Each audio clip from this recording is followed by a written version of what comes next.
층간소음 두 번째 시간인데요. 오늘 어떤 걸 준비했죠? 예, 우선 층간소음에서 이제 문제될 수 있는 사항과 해결 방안을 한번 짚어보겠습니다. 그냥 살롱들로 이어 조변? 정변입니다. 그러면 1부에서 제가 말했던 사례 중에서 혹시 뭐 말씀해 주실 부분이 있나요? 예, 조 변호사님은 이제 소리 나는 곳에 직접 찾아가셨어요. 그쵸, 저는 가서 띵동띵동. 초인종 누르고 그쵸, 초인종 문도 누르고. 두드리셨나요? 문은 안 두드렸습니다. 좀 겁나가지고. 네.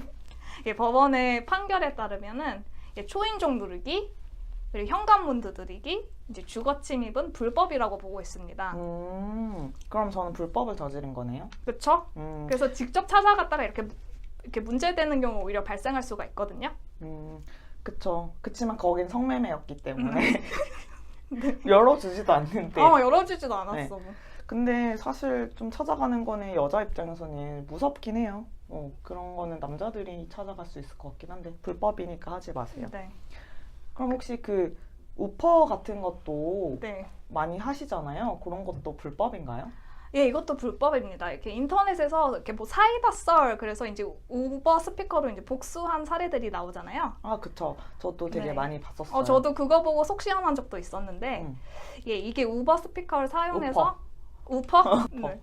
그거를 사용해서 그 소음을 내서 위층에 괴롭힘을 준다면 그거는 이제 폭행죄로 처벌될 수 있거든요. 왜 그럴까요? 아, 그게 보니까 저희가 그냥 위층에서 아래층으로 내는 소음은 고의로 내는 건 아니고 사실 일상 소음으로 포섭이 될 수가 있는데 그렇죠. 일부러 냈다고 일부러 천장에 네. 스피커를 달아가지고 올려 보내는 거는 고의적으로 보낼 수밖에 없는 거잖아요. 근데 그 우퍼 스피커의 그 진동이나 소리가 진짜 크대요. 그래서 그게 사람에게 정신적인 고통을 줄 수 있고 폭행의 정도에 버금간다고 해서 법원에서는 우퍼 스피커로 위에 쏘아 올리는 행위를 폭행으로 보고 있는 것 같습니다. 그러니까 앞서 말씀해 주신 것과 우퍼 스피커를 사용하시면 폭행죄까지 될 수 있다. 그럼 이렇게 상당히 좀 제약이 되는 부분이 많거든요. 오히려 피해자지만. 그쵸? 그럼 법원 판결에서 좀 허용되는 거는 어떤 것들이 있을까요? 제가 알기로 법원에서 허용하는 것은 천장을 두드리는 것과 전화를 연락하는 것과 문자 메시지를 보내는 것은 허용하고 있는 것 같아요. 그리고 직접 방문하기보다는 관리사무소에 가서 얘기를 하라 이렇게 나오는 것 같습니다. 예, 그래서 직접 찾아가는 것보다는 이제 제3자를 통해서 이제 중재하시는 거를 추천을 드리거든요. 아니 근데 솔직히 말해서 네. 이게 잠을 자야 되는데 너무 시끄럽고 쿵쿵거려. 그럼 지금 내가 당장 내일 출근하고 자야 되는데 찾아가야 되는 거 아닐까요? 답답하죠. 답답합니다. 속 터지지. 정말 답답합니다. 네. 사실은 이게 사람들이 자기 주거 공간에서 좀 자유롭고 편안하게 살 수 있어야 되는데 이거는 건설사가 일단 시공을 부실하게 한 측면도 있고 정부에서 규제를 완화시켜가지고 뭐 건물이 이렇게 층간소음에 취약하게 지어진 측면이 사실 크잖아요. 그래서 이런 점이 사실 상당히 안타깝습니다. 지금 상황이 마땅히 해결 방법이 있는 게 아니거든요. 맞아요. 예, 그래도 저희가 좀 해결 방안을 찾아보려면 어떤 것들이 있을까요? 그래서 이제 정부에서 권고하는 것은 그 층간소음 이웃사이 센터인가? 그거 맞나요? 그런 게 있어요. 거기 가서 중재를 해주는 시스템을 좀 이용하라. 아니면 그 환경분쟁조정위원회가 있어요. 거기에 가서 신청을 하라. 뭐 요 정도를 권유하는데 사실 실효성이 있을지는 의문입니다. 예, 그냥 아마 권고사항이니까요. 네. 혹시 이제 층간소음을 내면 이거를 형사처벌을 할 수는 없나요?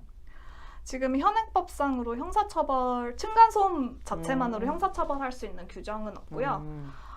지금 경범죄 처벌법상 이제 인근 소란죄 그거 해당하는데 요거 벌금 얼마 나오는지 아세요? 10만 원? 네.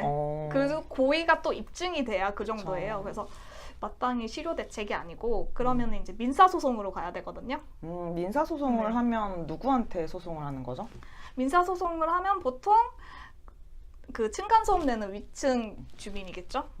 그러면 그게 승소 가능성이 있나요? 요거를 승소 가능성은 있지만 이걸 입증을 하셔야 돼요.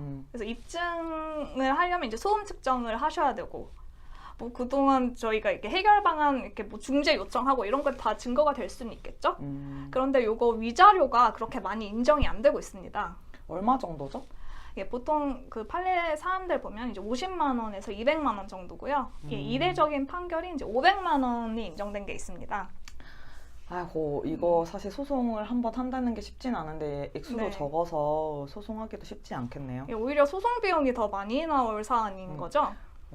저희가 앞선 시간에 말씀드렸다시피 제가 벽간소음도 겪었잖아요. 네. 그래서 저는 건설사를 상대로 소송을 하려고 했는데 혹시 이것도 가능할까요? 부실공사와 이제 소음 발생이 연관성이 입증이 된다면 가능하지 않을까. 근데 뭐 감정도 하셔야 되고. 그렇죠. 네. 그리고 인정된 액수가 아. 쉽진 않을 것 같아서 참 어려울 것 같습니다. 그래도 집단 소송으로 하면은 음. 그래도 근데 저는 이거를 좀 되지 않을까. 판결로 남겨서 네. 건설사들에게 경각심을 좀 일으키고 싶거든요. 좀 잘 제대로 지어라. 이렇게 사람이 사는 공간이 제일 중요한 건데 왜 우리가 스스로 이 공간에 갇혀가지고 고통을 받아야 되는가에 대한 의문이 있네요. 하루 빨리라도 좀 이 네. 부분이 잘 해결이 되었으면 좋겠네요. 미국 같은 경우는 층간소음으로 이제 3회 이상 관리사무소가 경고했는데 또 걸렸다. 그러면 퇴거를 해야 되거든요. 그렇군요. 네, 그런 입법례가 있으니까 우리도 좀 입법적으로 보완이 됐으면 합니다. 네, 그러면 오늘은 여기까지. 구독 좋아요. 눌러주세요.